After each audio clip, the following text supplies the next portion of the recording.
Tell us a little bit more about this partnership with CVS and what it means for your business. Yeah, thank you so much for having me, Emily. We, obviously we're in unprecedented times, and one of the things that we accelerated in the last few months has been the addition of convenience to our platform. And so today we're announcing our partnership with CVS. It'll be in 4 cities, initially Dallas, Houston, New York, and Philadelphia. And one of the cool things about this is that, you're going to be able to get 3,000 CVS items, household items, over-the-counter medication delivered immediately to your door. There's no need to have time slots or pre-scheduling. We thought this was going to be critical, but we knew it was going to be even more critical in the shelter-in-place, and we accelerated it, and we're thrilled to be announcing it. We're going to roll it out in those 4 markets, and then over the summer, we intend to roll it out across the entire CVS footprint to reach about 100 million Americans. Certainly makes getting something you need from the pharmacy a lot more convenient in the middle of a pandemic. I know you're planning to expand it to San Francisco, to Boston later this summer. Should we expect you to see to partner with more big companies like, let's say, Walgreens down the line? How do you plan to roll this out? Yeah, one of our core strategies has been to partner with a wide range of merchants. Obviously, we partner with hundreds of thousands of restaurants.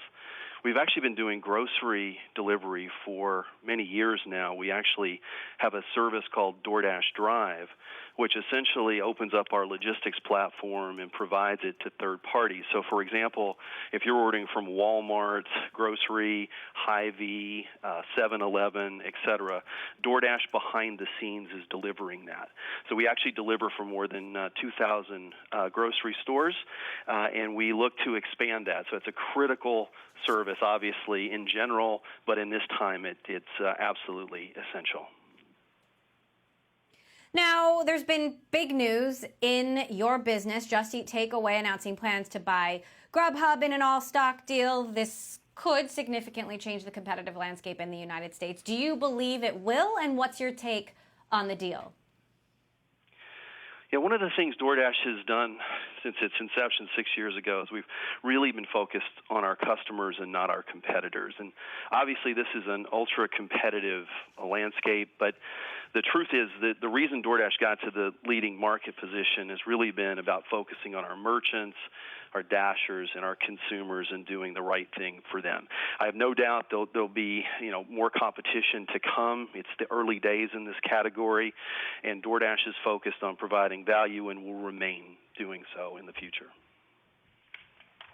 Meantime, there's been plenty of commentary about this deal. Of course, we know that Uber was also competing for the Grubhub deal. That didn't happen. Last week, I spoke with Emil Michael, former chief business officer of Uber, who called that a big strategic miss for Uber, the fact that they did not win the Grubhub deal. He says the best hope for Uber is a merger with DoorDash, and that Tony Xu, the CEO of DoorDash, your boss, become the heir apparent of the combined company, Uber plus DoorDash. What's your take on that?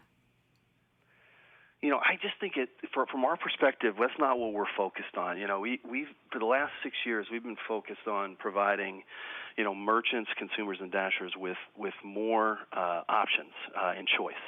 And this crisis has been a perfect example of that. I think you know that we've swung into the to make contactless delivery possible and many other things. And I think that's the key. I think that we're going to remain as a company focused on trying to build this business, focusing on our customers first. And it's very early in this category, and to us that's the right thing to do. And I think it's what has propelled us to market leadership. Speaking of that, I know you've been having conversations internally and externally about how to address, this fresh wave of protests happening across the country, how to better support the Black community, Black-owned businesses. Talk to us about what you're doing inside DoorDash and how this will impact your relationship with your merchants. Yeah, I mean, like you, I'm deeply saddened by all of the recent press and frankly the long-standing racial injustice that we've seen. And at DoorDash, we've remained committed to not only speaking up about this, but to take action and to fight injustice and inequality and discrimination. So we've done a few things in recent weeks. The first, we have sort of used our platform to try to highlight and support black-owned businesses and black entrepreneurs on both DoorDash and Caviar, which is a part of the DoorDash family. We also are donating $1 million, $500,000 of which goes to Black Lives Matter, and $500,000 will create a fund that will be directed by our Black at resource group inside of DoorDash. And then we know the key right now is to listen and learn.